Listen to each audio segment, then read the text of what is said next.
today is our Vineyard Return on Investment worksheet. So we are going to have, this is a workshop style. We are going to go through the worksheet with the developers from Pinion accounting firm, Allen and Tammy, and there will be time for questions as well. So this worksheet was the brainchild of Bob Lockland and several other growers. And I don't see Bob. Does anyone see Bob in here? So what Bob said to me was, hey, Stephanie, we've got some people in Lodi that are taking really bad contracts, and they're just going to be losing money. So I think it would be a good idea if the Lodi Winegrape Commission helped come up with an educational tool so that growers could calculate their return on investment over time with a vineyard based on contract numbers that they're offered. Makes sense, right? Do any of you over there need to move so that you can see better? There's some more seats up here if any of you guys are blocked over there. Matt, if you guys can't see, just there's plenty of seats up front. So we want to thank Bob, Craig, Dirk, Bill and Jacqueline, Bruce and Peter, several of you guys are in the room today, for offering your input and support to make this a really useful tool.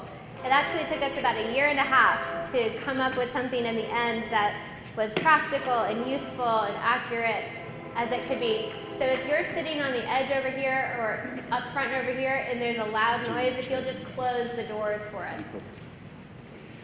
So here's Bob. I was going to have Bob say a few words, but he's not here. If he comes in later, we'll have him come say a few words about why he felt this was really important. And then we're going to invite Stuart Spencer up now to just give a quick market update. He did recently get interviewed by California Insider. This video is available on YouTube. We posted it as a blog 2 Mondays ago if you want to have an easy way to find the link, and that's at lodigrowers.com. Stuart? Thank you, Stephanie, and thank you all for coming today, and thanks for Stephanie putting this together and working with Pinion on this. Hopefully it'll be a helpful tool for all of us. But for those that haven't seen the video, I think it does a fairly good job, and I spent about 15 minutes kind of talking about the situation we are in. And I wish I could be here today and say we've hit bottom and we've turned around, and I don't think anyone in the industry knows where that bottom is or if we are hitting the bottom. The wine market still has not normalized, and there's a lot of evidence to suggest some of this is related to the pandemic and inventory disruptions and stuff like that. There's some of it related to, all the anti-alcohol news we're seeing everywhere these days, and health-related concerns. And there's some of it related to an aging population, aging baby boomer population that's really fueled the wine industry and the growth over the past 30 years. There's some of it related to all the alternative products that are available now for drinking, from the seltzers to the hard ciders to products like High Noon and RTDs. And then there's the economics of it too. I think the inflation we experienced over the last few years has really hit the pocketbooks of a lot of people. I know in California we've had a migration of people out of the state, and many of these people leaving the state were our core wine consumers, our wine club members, and people that were really helping support the industry. They talk about young people. I think the young people grow into wine, and I think I'm optimistic that when they get into their early 30s that they will be drinking wine. I know my kids are 21 and 24, and they definitely have expensive tastes in all things, food, beverage, whatever it is, so wine fits right in with that. And there's still millions and millions of gallons of cheap imports pouring in that's undercutting California growers, and we're working on that. California Association of Winegrape Growers is working on that. There's a lot of people looking at that. None of these things are easily fixed, but we're going to continue to push those levers as we can to even the playing field for California grape growers, because we have the deck stacked against us, and all of agriculture. I was just talking with Jerry. All of agriculture has the deck stacked against it right now, which is making it a really challenging time. But I think my optimistic, hopeful side of things is the good thing we have here in Lodi is we have each other and we work together really well. We have an incredible community. You have a very committed staff that is really trying to find solutions to some of these problems and challenges, and hopefully find a way through it. It's not going to be easy. The industry's had challenges before, and we will get through it. But let's see what we can do, and hopefully this is part of that equation. So thank you, and here you go, Stephanie. If you want to download this return on investment worksheet, you're going to go to lodigrowers.com, your grower website, and then you're going to click on the education tab and click on the ROI worksheet. And that will take you to a new page where we have the training materials and the ROI worksheet available to download. We'll show you that later. You have the training guide in front of you now. And you also have a follow-along example. That's the one with the battleship image on it. We put a couple of those around. That's if you aren't so confident in your Excel skills, you can use the follow-along example, kind of like a computer lab handout that you might have had in high school, and make sure you get the right result at the end. And that's going to look like this profit matrix.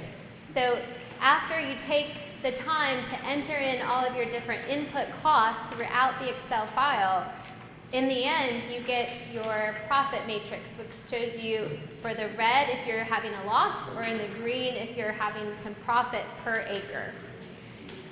And we're going to go over all of this, but that is kind of the cool thing that comes out at the end that is really helpful to see where your profit margins lie. So now we'll invite up Alan and Tammy in order to go through the worksheet live. So if you'll also open... My name is Alan Grafton. I'm with Pinion Global. I am not from here. I'm from Oxford, Mississippi. We don't grow any wine grapes there, but we do grow a lot of corn, soybeans, cotton. So I'm going to tell you just a second about myself and where I've come in. I've been in the ag industry for about 25, 30 years in a financial capacity. And my capacity has been helping growers with the business side of farming. So helping all the stuff most growers don't really like to do is play in spreadsheets and cash flows and projections and budgets and things like that. So that's what I do in our firm. Many of you may or may not know of our firm. We have several, five, six, 7 offices across the state. We are a traditional accounting firm, but we do a lot of consulting too. So Tammy and David are here. David's down in a little more local here in our Turlock office, and Tammy's in Fort Worth. So anyway, so that's who our firm is, about 800-person firm across the country that focuses on agriculture. So first I want to talk to you a bit. I've heard some stories and talked to folks, and things aren't good. Not that it makes it any better, but a lot of people say misery loves company, and just kind of do want to give you a highlight or low light of what we're seeing around the country right now. Most recently, I took 23 growers in the Mid-South that are growing, corn, soybeans, cotton, rice, and aggregate them together. And what we do for the firm, what Tammy and I do for the firm, we're taking the books, we're taking absolute exact information. This is not surveys, this is not necessarily university data. This is literally us taking all the checks that are written, all the outcomes, all the income, assets, everything. And those 23 growers accumulated this year, we're projecting they're going to lose about $21.5 million altogether. So about $1 million a piece, and depending on their size, some a lot more, some less. The corn market, the rice market, the rice was a highlight.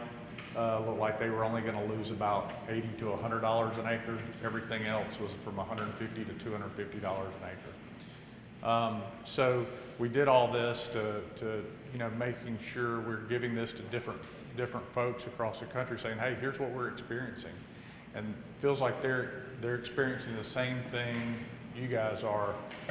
We're taking the tools growers can grow great crops. We've taken the technology, we've taken the traits, the equipment, and we're doing what we're supposed to do. You're doing what you're supposed to do and grow great crops. But the cost of production and the price are not in alignment. There's a big gap there that we're seeing, and it's across many different crops. And so the $21.5 million really bothered me, right? So that's a lot of money to lose, because that's 23 operations, 160,000 acres. You start taking that, multiplying it out, it's a big number. The number that bothered me more is like, okay, what are these growers going to do? And I totaled those 23 growers spend about $165 million of their community. So the 21.5 is bad. The 165 that they spend, I mean, it's the definition of trickle-down economics. I mean, the money flows through a grower's hands and it's paying labor, pays equipment, pays me, fuel companies. So, the danger there is hey, who's going to continue to farm this land? Who's going to grow these crops? So we, and we're seeing this in the Midwest. So those were just southern growers. So anyway. What has changed? What has changed? Yeah, is it just the cost of production is just the coming cost, up so rapidly? The cost of production is a steady. I had a 5-year chart, and I didn't bring any of that because I didn't think I wanted to talk about rice and corn and beans. But and you look at the cost, and it has just continued to grow over a 5-year period. And the yields are steady, going up, but the price is just really taking a dip. And we don't have a system. We don't have a support system now that price is so out of line with what it costs to grow. And I think we're seeing it everywhere. I mean, I've seen in my own personal budgeting. I geek out about that stuff and have my own spreadsheets and stuff like that. And I've seen, I got 2 kids in college right now and raising a family, and I've watched my own just personal costs, forget running a business, but my own personal costs. We see it in our industry, in the accounting industry. Labor is expensive. Everything is expensive. So, this is not isolated to agriculture, but it's really, on the forefront right now. So it's just the cost and the price are just not aligned. So anyway, sorry, Grim Reaper report there. So it's not just California, it's other states as well. Correct, and it's not just southern states. It's Illinois, Iowa. It's the big corn and bean states. It's everywhere. It really is. So we spend a lot of time, and what we do is talk about, and this fit right into when Stephanie and I started talking about this. We spend, what is your cost? What is your cost of production? And the one thing that I've seen over the years is growers are different. I mean, you've got, everybody, you can't take what you hear at the coffee shop or wherever, or university information and say, okay, here's my budget. Everybody seems to have a little nuance there. There's different ground, different capabilities, different philosophies, whatever it might be. So we've been really big on knowing your numbers, taking the information, taking your books, taking whatever it is, and putting in a system so you have your break even. So this fit really well into what our philosophy is in knowing your numbers. And the other thing that Tammy and I focus a lot on is knowing your crop year numbers. Whether you call it accrual, I'm not an accountant, I'm a finance major, so I didn't use the word accrual, I call it crop year. But, the crop year extends beyond 12 months. David over here, he focuses on taxes, and that's really important. We all want to beat down that number as much as we can and pay the appropriate amount of tax. But that 12-month, that tax return does not tell you how successful your year was, because typically we see some of last year's this year, and maybe we're prepaying expenses for the next year. So we really focus on what that crop year is and tracking tax. And sometimes, depending on, it could be an 18 to 24 month cash flow to really capture the first dollar that was spent and the last dollar of income that comes in. So we focus a lot on that, which crop year, accrual, outcomes. So anyway, that's kind of setting the stage there of what we wanted to do here.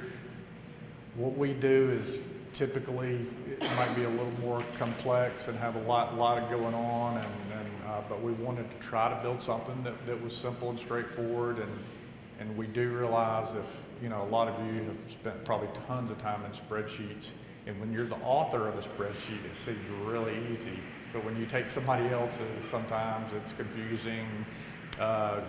Where does this go? It maybe doesn't make sense. So that was one of the goals, is take this and make it where it was kind of step by step and had flexibility also, that it wasn't quite so rigid, and you could put in your own terms, potentially per acre cost or whole cost.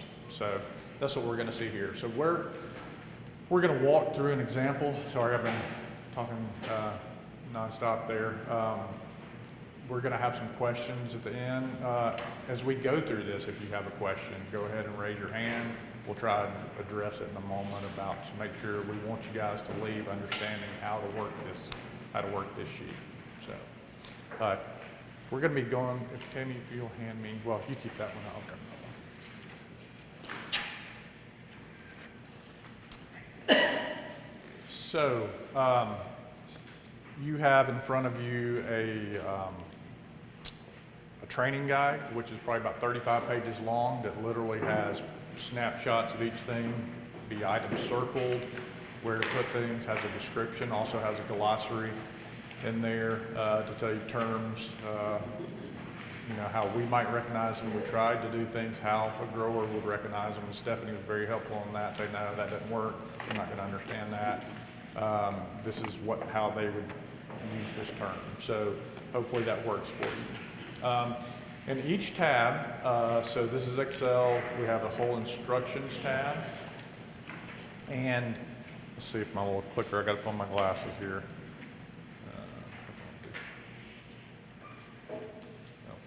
Seeing a red dot or anything?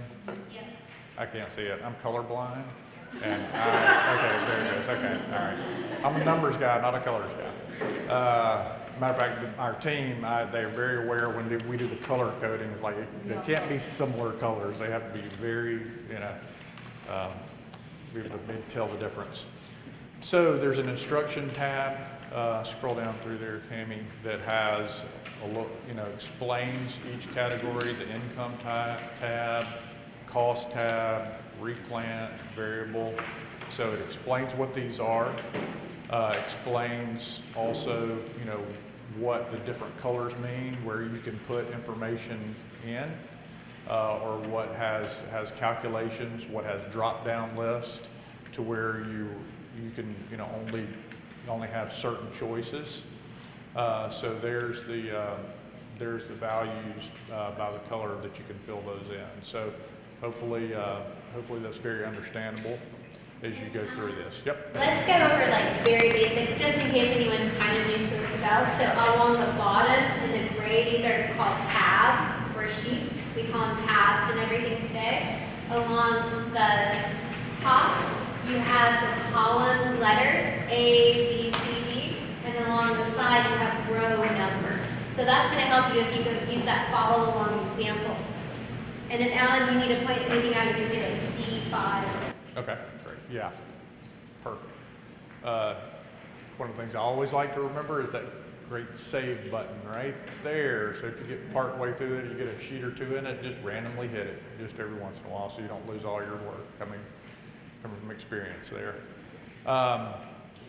So let's just start with the income tab. So if you want to follow along in your example sheet, click on the income tab, and then we're going to start at the top. So this has the ability to put multiple blocks, multiple varieties. So we're just going to put one item here just to keep it simple. We're going to just start off putting Zinfandel. This is why I didn't want to do the typing. I didn't want us to have to see y'all misspell. We're numbers people, remember that. We're not word people. Stephanie can attest to that. So your block, your variety, a yield, expected yield. So we're going to put a number 8 there. After you put anything in, after you put a number in, go ahead and hit enter so it captures it. So put that in there. And then an acres. How many acres are you dealing with of that block variety? So we're going to put a 100 there. So that should give us over here to how many tons we're going to grow, 8 times 100. And then we're going to go to our price. And we're going to use $700. All right, so simple as that. Y'all have all done that calculation 100 times. I'm sure you've done it in your head multiple times. Acres times yield times price. This does have an opportunity. We've talked a little bit about the landlord share. I guess go a little bit into detail on that, or If you have a percentage that goes to a landlord or something, you can add that in here, and it's defined in the glossaries. But we're going to use zeros. So we have, that might be typical in some other areas we work on where the landlord takes a percentage of the crop.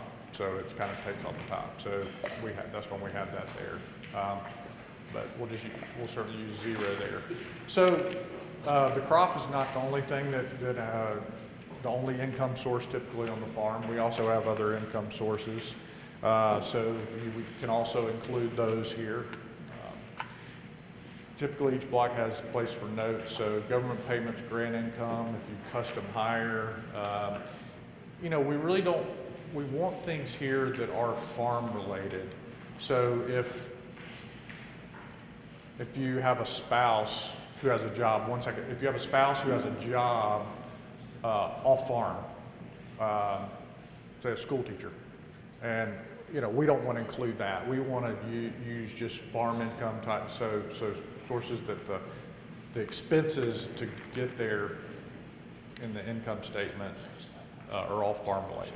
Yeah, there could be all sorts of areas in here that someone takes a percentage of whether it be another entity or a percentage of the crop grown.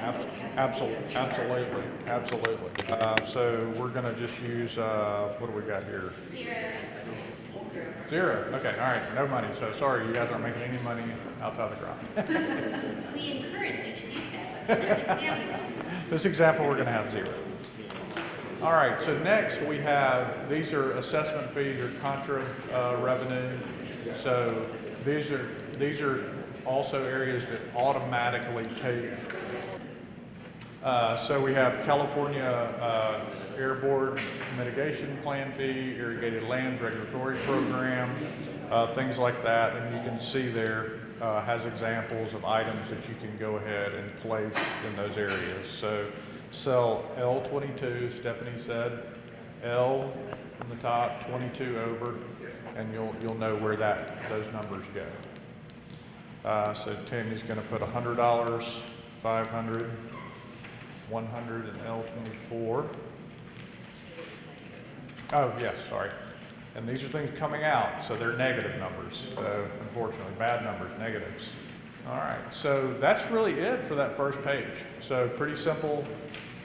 Grapes you're growing, times the acres, the yield, the price, any extra income, and these adjustments and fees that come out. So that's tab income. All right, now we're going to head to the input cost. All right, that's going to be on page 2, on the back side. Fertilizer type, we're going to 05 0012. And we're going to put a number per acre here in the next cell, $467.75, and the amount of acres that we had from the beginning growing. So that's going to calculate our fertilizer cost. We have, obviously you have multiple cells here, so you can put whatever is appropriate for your farm. Next, we're going to go to chemicals, and we're going to do herbicides at $91.20. These are all for the 100 acres. And then insecticides, $170.40 per acre. And they got these numbers based on the UC cost study that we published in 2021 with a lot of our input, and then updated these numbers for inflation. So they're kind of ballpark, and then Bob and Bruce and I kind of checked them to see if they're basically accurate. And so that if you're, in case you're wondering why does it say 170.40, and that's why. Yeah, if you see a number here and your first thought is, well, that's not my farm. Yeah, so yeah, these are, hopefully they're close to what you might be, so they're recognizable and not off. But we encourage you to obviously go in there and put your own. Don't take these numbers, put your own in there. Yeah, you'll put your own numbers in. When you download the template, it's going to be blank. All right. Well, that's, is that it for the input? So yeah, so that's all seed, well, we're used to saying a lot of seed, chemical fertilizer, so that automatically comes out. So the inputs side. All right, next we're gonna go to replant cost. So annual replant, which we'll put in there, and we're using $5,940. So in this, we're utilizing a total cost number, not a per acre number.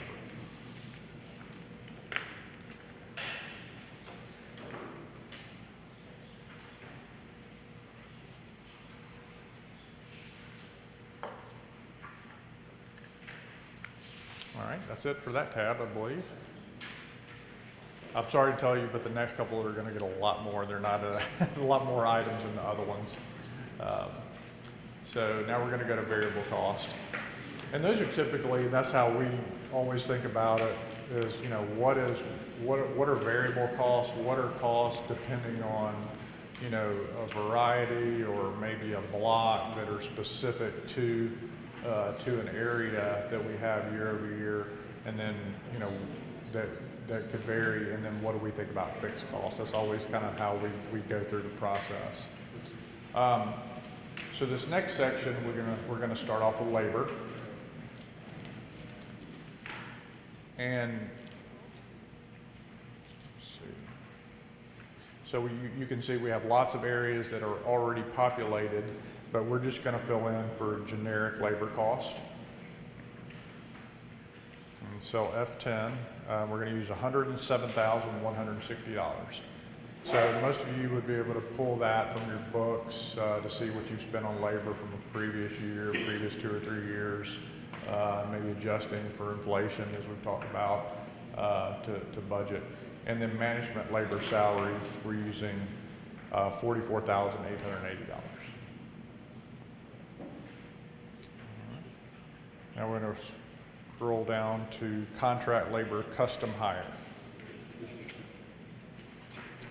All right, here we're going to pull in machine pruning.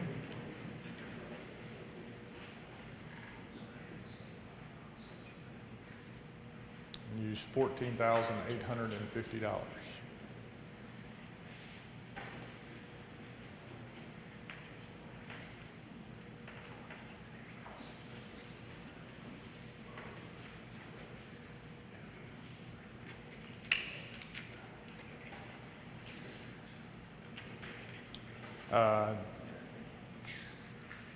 All right.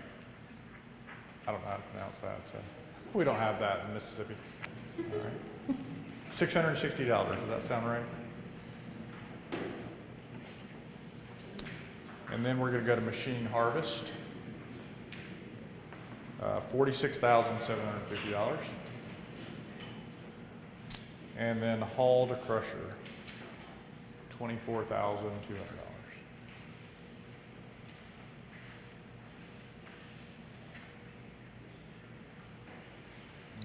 So that should give us $86,460 on contract labor custom hire. Any questions up to that point? I think that's speed up. Okay, all right. All right. Fuel cost, $86.90 per acre for the 100 acres. $18.70 for farm gasoline, and then $15.40 for other fuel type.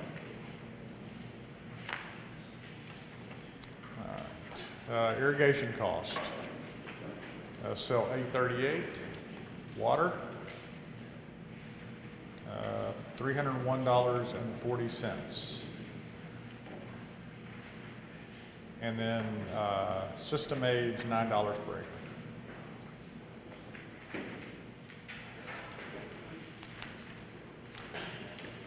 All right, repairs and maintenance. This is the black hole.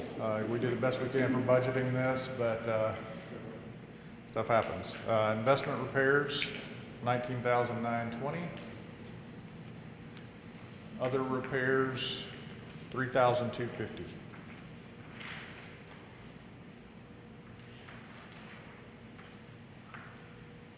All right, now crop insurance. Row 60. Zinfandel, 80% coverage, and $500 F60. All right, other variable cost, and miscellaneous basically, $1,800. All right, now onto the fixed cost. So you see how if there's something that is not listed on there, but you know that it's one of your variable costs, you can just add it in. So Tammy and Alan tried to make it really easy for you to add in costs or add in categories to this template to make it customizable for you, and then you just save it so you can update it every year. All right, now onto our fixed cost. This is where we have owned or land debt payments or then outright rented ground. So we're going to start with the farm number, farm number 123. I'll just put 123. All right, and this can be 50 acres and $450 an acre rent. No, yeah, 50 an acre. Yep, 450. All right. And then we're going to scroll down. A15, farm number 234, also 50 acres, and this is $500 per acre. So one is designated own your own ground. This is the payment or versus rental from a third party. All right, next we're going to get into equipment and vehicle cost. Turn the page.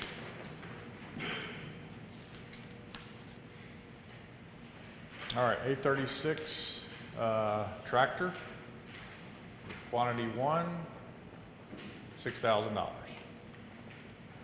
right, now we're going to go to utilities. Phone, cell, internet, 3,000. Water, 700. 850 for electricity. 400 for natural gas. And other, 3,300. All right, dues and subscriptions. Farm software, $3,000, and accounting software, $2,000. Amy, you see we've got LDGJ on there for you. And Mindy, we've got COG on there. Thank you.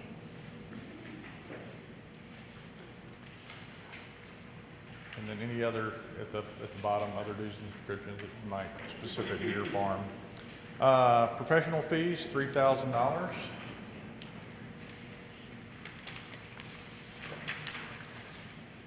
And then we have some miscellaneous, $17,160.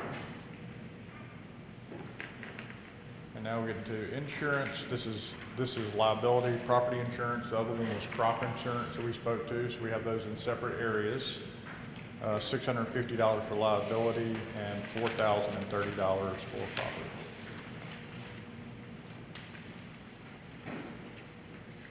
All right, parts and supplies. Often those get kind of, this is specifically tying materials, $1,500. And then taxes, property, $45,630.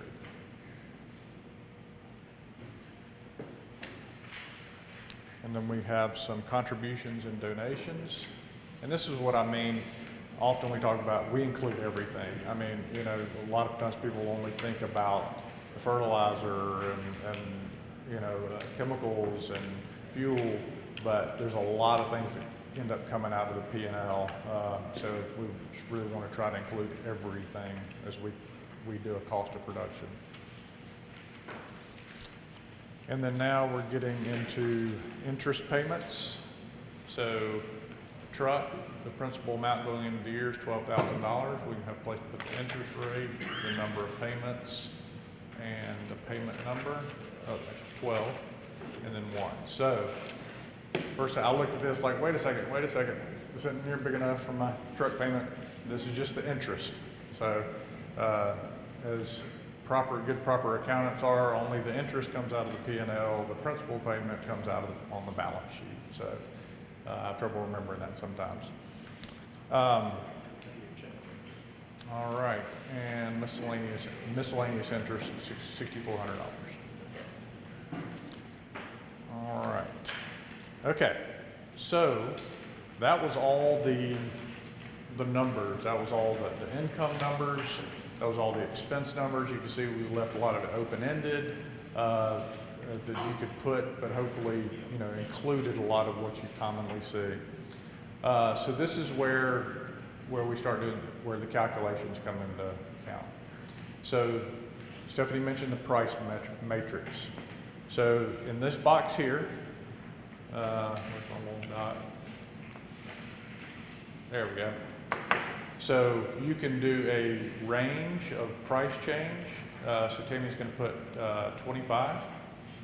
So that'll take your core price will be in the middle, drop down $25, drop up $25 per segment. You could put that 50. You could do whatever you want to there.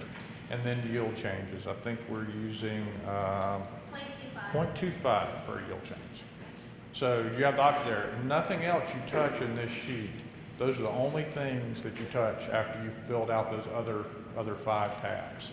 So this gives you, here's if my price goes here or here, up or down, my yields go up or down, here's my break even.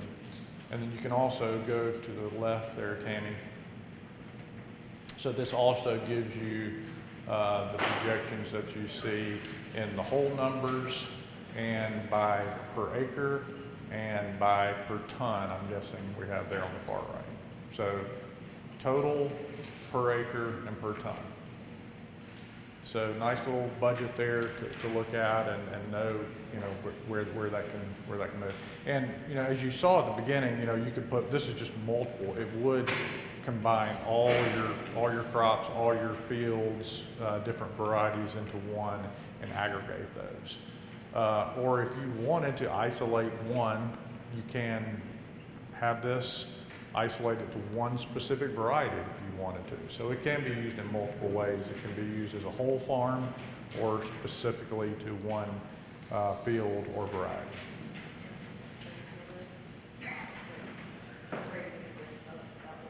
Oh, yeah, sorry. So this is where that other farm income that we mentioned, these numbers are exactly the same because we have a 0 in there. If we did have other income, put a bigger number in there. That's not going to be enough. But Okay, so let's say you have some 10,000. sustainable agritourism going on in your vineyard and it brings in 10 grand a year. Let's see what happens. So that adjusts our break even, basically. So, because a lot of those incomes, you're using farm resources, those expenses that are buried in there, they're being utilized to create that farm income. So we want to look at it as purely from, hey, this is what the crop's break even is, and then here's what the break even is when you look at all your other income if it is there and available. So two different ways to look at that.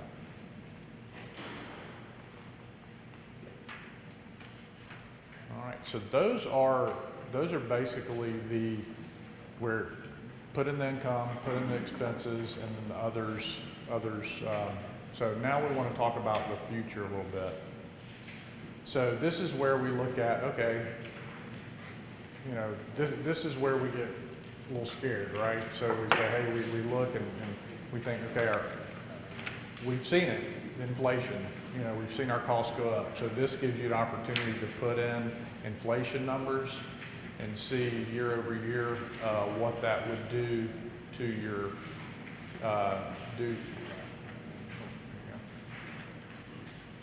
do your outcome with inflation numbers.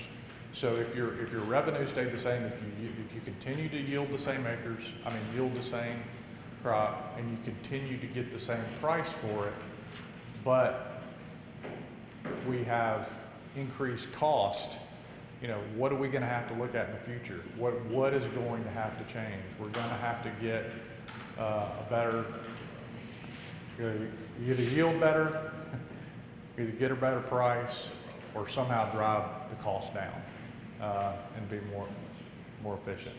So this gives us kind of a runway there that we can look at how that changes into the future. And we took it all out to 100 years. You know, the longer those vines stay in, I'm not a wine grape expert, but I've been around enough for, you know, the longer those vines are there, you know, hopefully the more profitable, the better ROI we get. We're paying debt down. We're getting better. We're whether it be equipment debt, whether it be land debt that we've acquired. So into the future, those are potential cost savings the longer those vines stay there. Yep. Is it appropriate to make a comment? Yep. Regarding this? Absolutely. As we look at the income over time and the cost going up with inflation, I think the biggest myth or fallacy from accountants all the time is it doesn't make sense that if your costs go up, then your revenues will also go up. And I think that the biggest fallacy is that after a pre-plant contract is completed, a year will have, typically the last 30 years, we would get a 10-year, 12-year contract at a fixed price of $700 as a minimum, for example. But the moment that contract is up, accountants would say, well, your costs are going up, your revenue will also follow suit, so go ahead and plug in $750 or $800. And that has not proven to be true the last generation. That when that moment comes, growers lose all of their leverage completely, and we are at the whim of the marketplace. And typically that means it's much lower than what your pre-contract price is. So I think that is a reality that many of us in the industry have, not taken into full account and appreciation. Well, and that's exactly why this was built. Well, and Jared, so when we had an example, the numbers were different, and I said, no, we have to keep it at 700 because we have seen a 30-year price stabilization. Some people have seen that where their price of Chardonnay, for example, was 700 from 1991 till 2021, and that's a reality. It's not ideal, but it's a reality. So this gives you the tools to see the numbers in real time and what that looks like. And I think that we have to understand that as we look forward with our investments, and also understand that a contract does not guarantee the lifespan of our vineyard either. Well, can you scroll down so we can see in column C? So that's our base unit, right? So yeah, we're making 32. But to your point, exactly, let's go out 15 years there. And if we see a 3% increase of costs going up and we maintain the same, we go from making $33,000 to losing $143,000. Absolutely. So yeah, so that, what we wanted is to potentially build a tool that would arm, you could go to your, buyers, and this is reality. And I know those are hard. I know I hear that a lot back home with landlords, for instance. It's like, hey, the rent's the rent. I don't have a choice. This is what I'm being forced to pay. And we've had some success going and taking real numbers and saying, hey, this is reality. This is what we're seeing. I want to share with you. We're all partners in this thing. Got a question? Yeah, I just want to bring up So the question, I'm going to try to restate the question for the video here. It was a concern about opportunity cost of what's alternative. You know, if we're looking at this runway and it's showing a loss, what could we change? Do we have an opportunity to take out vineyards and do something different? And that's what all this is about, really. This is about knowing the numbers and being armed with the numbers and being able to look at what is my best alternative. And we really, this is about empowerment, right?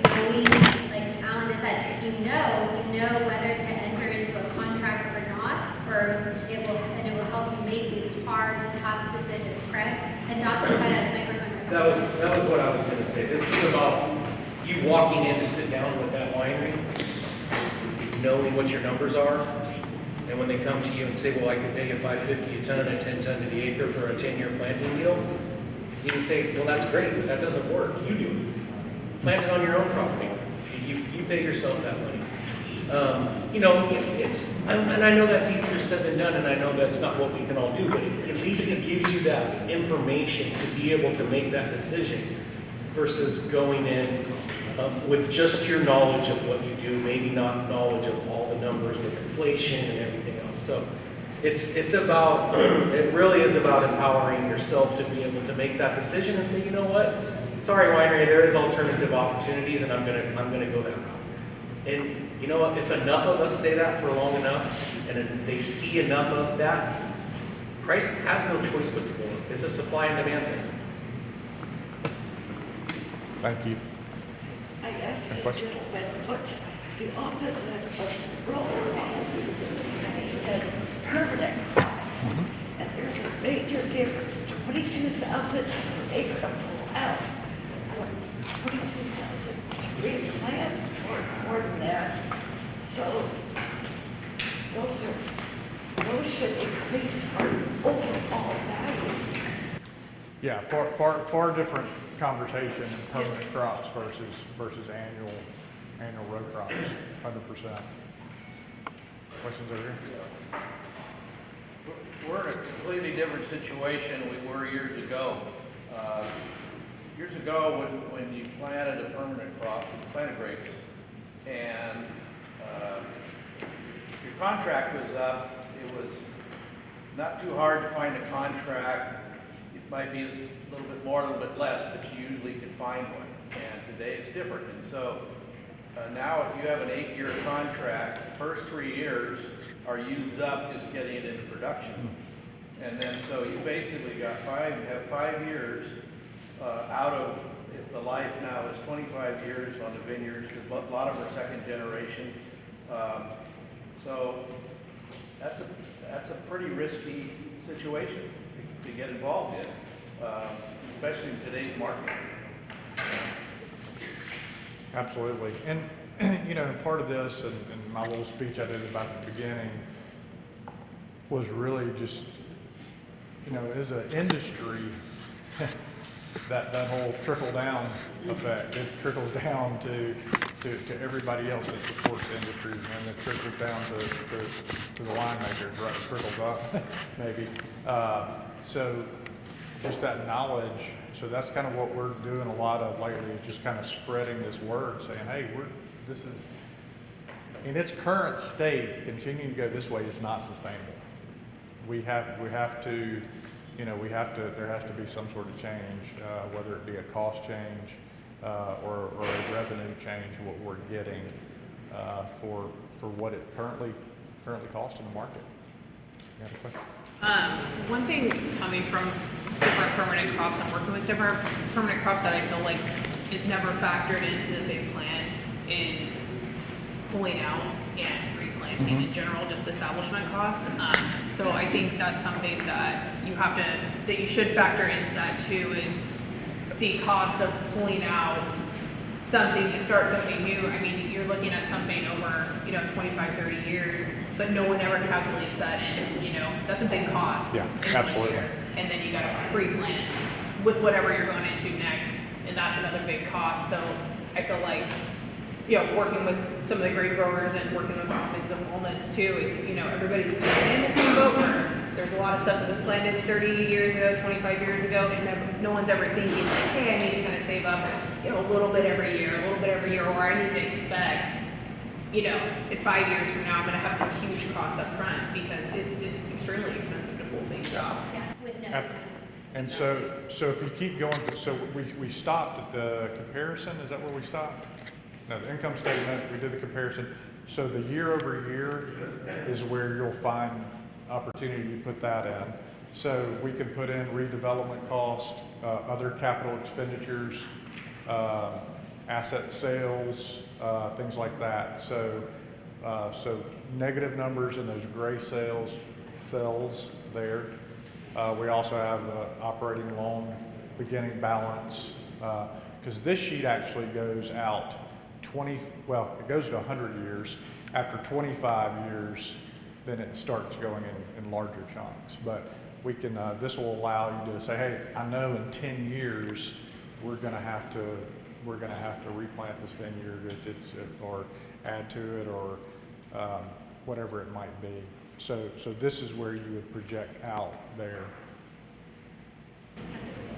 Yeah, because just from our own, my own family stuff, my dad didn't think 5 years ago when he started pulling out trees, and then, all this stuff with COVID happened, and, everybody's in the same boat in this room, is no one's really expecting prices to drop or the market to drop, and then you're like, well, shoot, I just pulled out trees or vineyards, now what am I going to do next? Now you have, big expenses, not a lot of with your income cut by, 25-30%. It's a huge hit. And then there's also the risk management side of it, where you have sometimes an unexpected disaster happen. So I talked to someone on the phone on Monday who has to pull out a vineyard after 10 years because he can't get the sugars because it has red watch. But issues like that where we just don't know. We have the flooding, frost. So is there a place to add in some risk management cushion? Anything can be done in Excel. We can add anything. Pretty easy to add a line. The development cost that Rose brought up is probably one of the more important places to take note of what Frank was saying with the opportunity cost as well. That's really the point in time when you consider the opportunity cost. And that's when your opportunity cost or what you're spending is super high. And you have a lot of other opportunities at that point as well. This is we're going to have this for you guys, but also this is a good opportunity. We don't want to totally revamp everything. We think we have the core here, but is there something else that pops in your mind? It's like, wow, I really didn't see that, and this may be something that needs to be included here.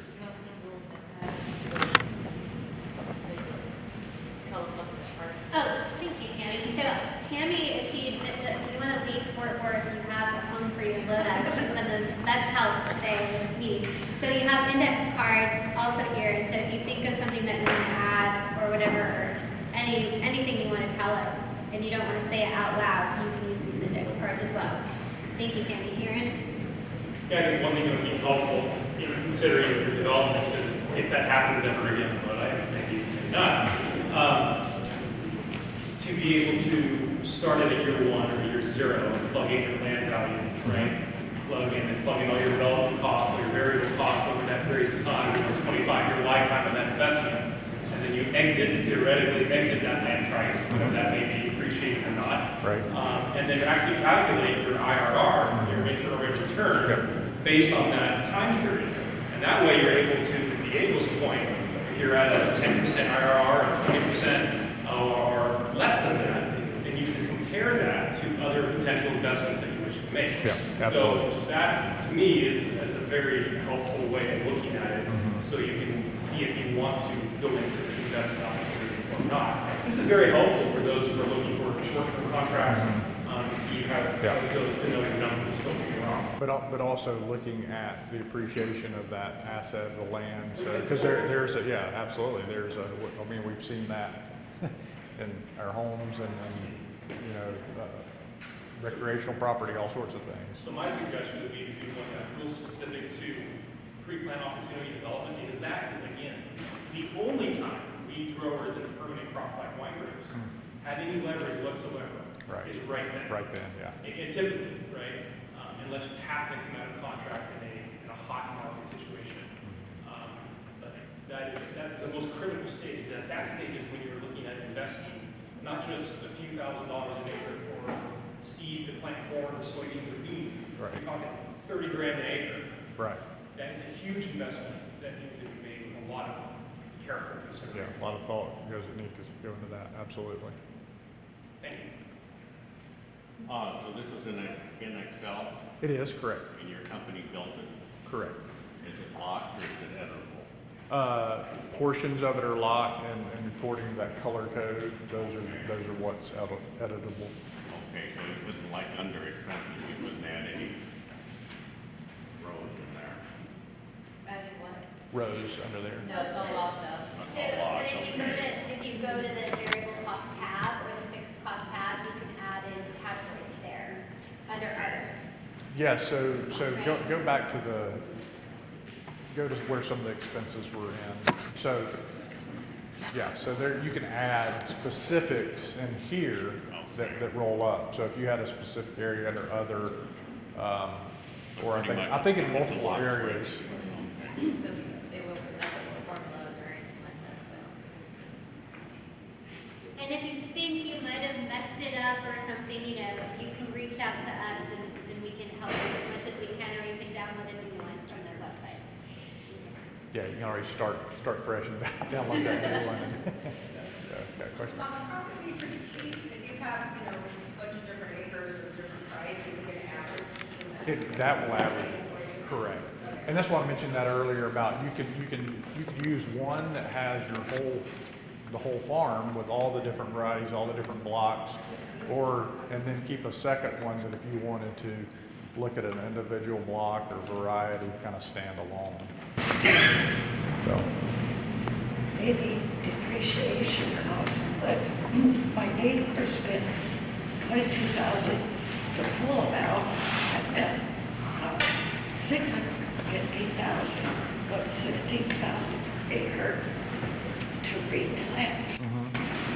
And then the winery changed their mind. Right. Yes. Yeah. So they got caught in they did what they were supposed to do, and then the buyer changed their mind. That doesn't work, does it? Well, what it boils down to is you shouldn't plant a vineyard unless you can give a contract for the number of years it takes to get your money back. People don't build a building or a warehouse unless they have a lease on it or whatever for X amount of years. Right. And we should be no different, but it's gotten to the point where an 8-year lease or 8-year contract is kind of where it is, and things have to change to make that kind of investment now. Absolutely, and that's a great point. I mean, you're the commercial building industry, and you go build a warehouse and enter into a contract, and here's what it costs me to build this building, and I'm going to enter into a contract to pay for it and be profitable, right? So it's no different, but somehow I think we've gotten, captured into being price takers, I guess.